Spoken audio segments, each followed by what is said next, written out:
इसलिए शिव की आराधना, भगवान देवाधिदेव महादेव की साधना,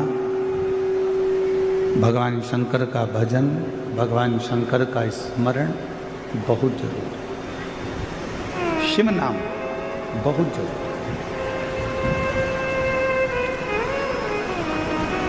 पर वो भगवान शंकर की अविरल भक्ति, भगवान शिव का भजन, भगवान शिव का नाम जाप हमें कब फल प्रदान करता है?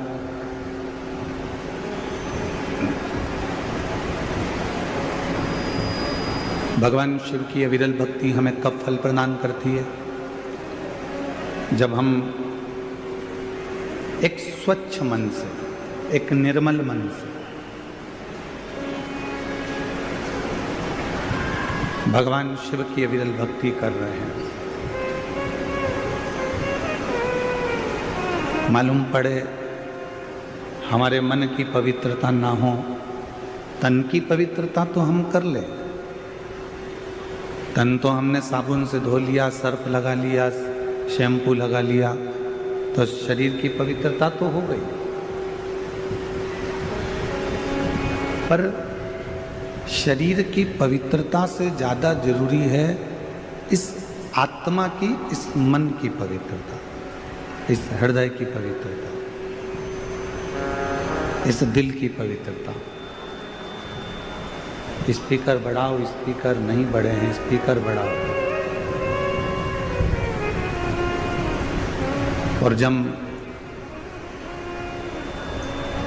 मन की पवित्रता बढ़ती है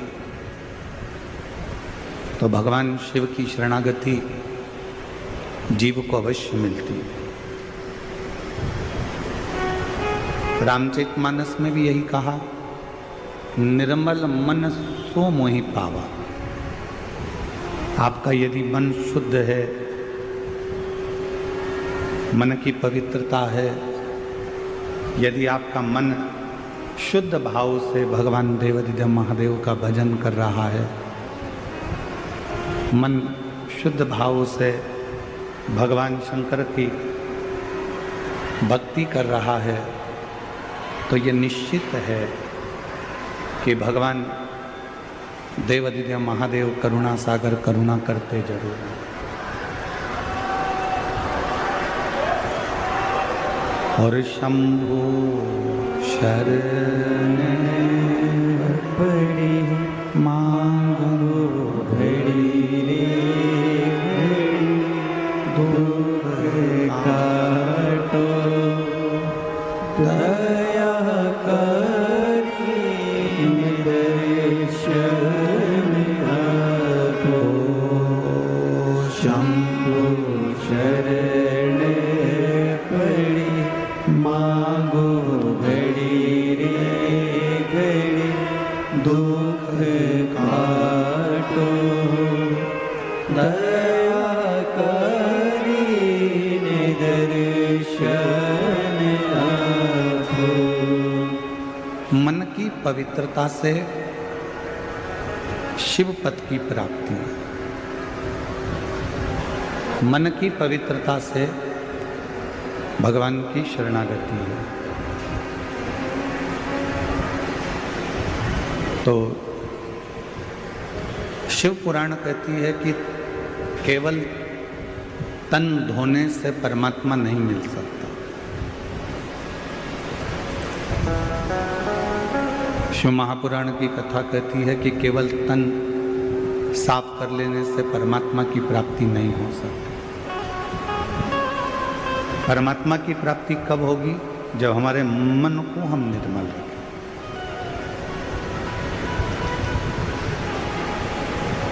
आपसे एक बात पूछें, उत्तर दीजिएगा जरा। जितनी मेरी शिरडी की जीजियाँ बैठी हैं, जितने मेरे शिरडी के जीजा बैठे हैं, उत्तर देना। घर में रोज झाड़ू लगाते हो कि नहीं लगाते? जम के तो बोलो, लगाते हो? घर में रोज बर्तन मांजते हो कि नहीं मांजते हो? बोलो बोलो, जम के बोलो, मानते? जब घर में रोज झाड़ू लगा रहे हो, रोज बर्तन मांज रहे हो, अपने गिलास, अपने चाय के कप अपन स्वयं मांज लेते हैं, साफ कर लेते हैं। जब घर में रोज झाड़ू लगा रहे हो, रोज बर्तन मांज रहे हो, रोज सफाई कर रहे हो, तो मान लो 2 दिन, 4 दिन, 8 दिन, 10 दिन, 15 दिन, 1 महीना यदि तुम घर में झाड़ू नहीं लगाओ तो 1 महीने तक तुम बर्तन ही नहीं मांजो तो वो बर्तन पर मेल जमता जाएगा, झूठन जमती जाएगी और बर्तन काला हो जाएगा। जिस कमरे की रोज झाड़ू नहीं निकलती, जिस घर की रोज बुआरी नहीं निकलती, झाड़ू नहीं झाड़ते, वो कमरा एक दिन अटाला घर हो जाता है, कबाड़े का कमरा हो जाता है।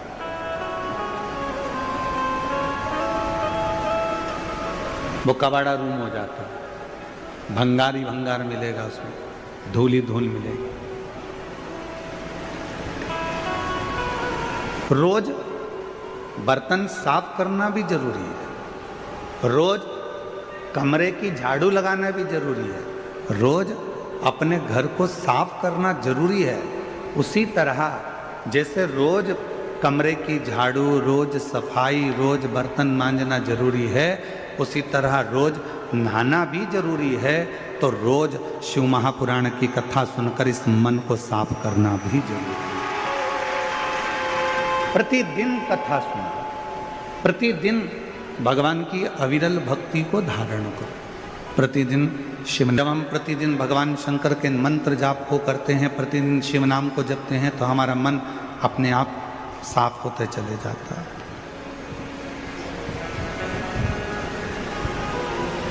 एक बड़ा सुंदर प्रसंग है, ध्यान से सुनना। एक दिन पर्वत ने नदियों से पूछा कि नदियों एक बात बताओ, तुम हमें छोड़कर चली क्यों जाती हो?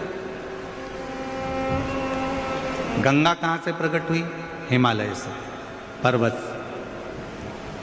यमुना जी कहां से प्रकट हुई? हिमालय से, पर्वत से।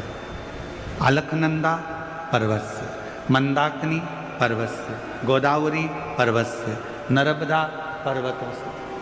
तो जितनी नदियां हैं ये सारी बड़े बड़े पहाड़ों से, पर्वतों से, हिमालय से प्रकट हुई। तो एक दिन पर्वत ने कहा, पहाड़ों ने कहा, हिमालय ने कहा, पर्वतों ने कहा कि नदी तुम हमें छोड़कर क्यों चली जाती हो? पर्वत छोड़ देती हो और भूमि पर बहती रहती है।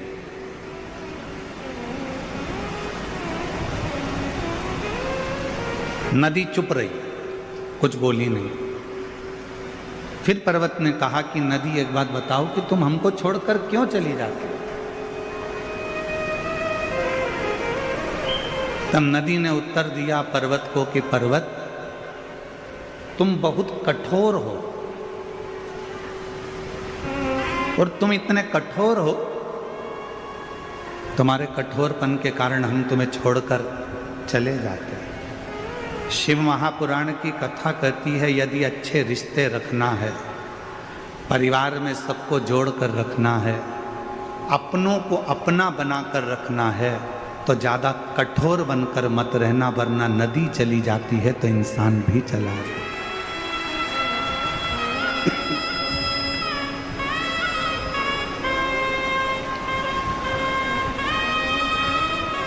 जितने कठोर रिश्ते हम, जितने कठोरपन हम रखेंगे, जितनी कठोरता हम रखेंगे, उतने हमसे रिश्ते दूर होते चले जाएंगे। कड़क रहो, मना नहीं है, पर इतने भी कड़क मत होना कि लोग ही तुमसे दूर हो जाएं।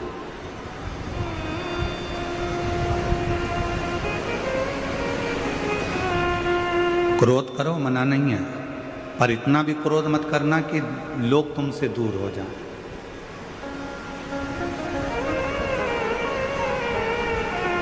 संसार में ऐसे कई लोग हैं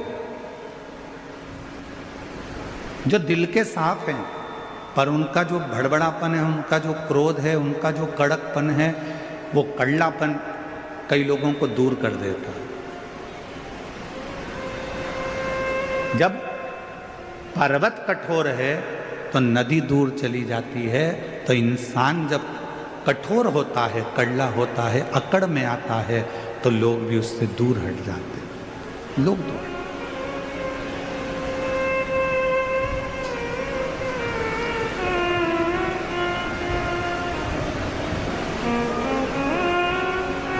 मैं माननीय राधा कृष्ण विखे पाटिल जी आपको एक बात कहना चाहूँगा। परसों की बात है और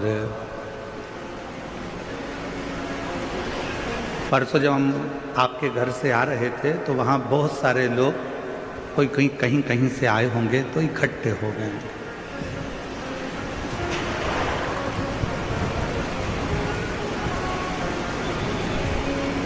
तो उसमें से हमने एक व्यक्ति से, और एक महिला थी उनके साथ, और एक बच्चा था। शायद बच्चा को कोई तकलीफ होगी, कोई बीमार होगा, और माँ की गोद में वो बच्चा था, और वो आदमी भी, उसका पति भी वहीं पर था। तो हमने पूछा कि यहाँ तो इतनी फोर्स लगी हुई है, आसपास किसी को आने नहीं देते, तो तुम लोग यहाँ कैसे खड़े हो गए? इतनी फोर्स लगी है, पुलिस लगी है, हम जब निकल कर जा रहे हैं, तो तुम लोग इतने इकट्ठे कैसे हो गए? तो माननीय मैं विखे पाटिल जी को कहना चाहूँगा, उस महिला का और उसके पति का एक कहना था कि हमारे विखे साहब ऐसे हैं, हमको लगता ही नहीं है कि वो मंत्री हैं कि नेता हैं, वो तो हमारे घर जैसे लगते हैं। और उन्हीं ने हमको यहाँ खड़ा करवा दिया कि गुरुजी निकलेंगे तो तुमको आशीर्वाद देते हुए चले जाएंगे दर्शन। मैं आपकी ये सरलता को विखे साहब बहुत बहुत साधुवाद करता हूँ, प्रणाम करता हूँ। आपकी नम्रता,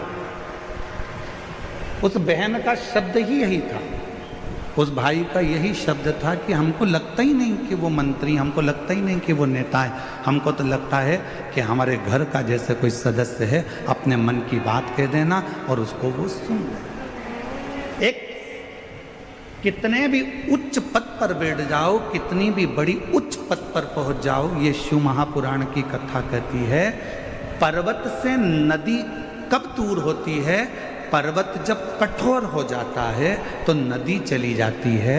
व्यक्ति जब कठोर हो जाता है तो लोग दूर हट जाते हैं, पर व्यक्ति में जब नम्रता रहती है तो सारी दुनिया अपनी होती चली जाती है। सबका प्यार मिलता है, सबका।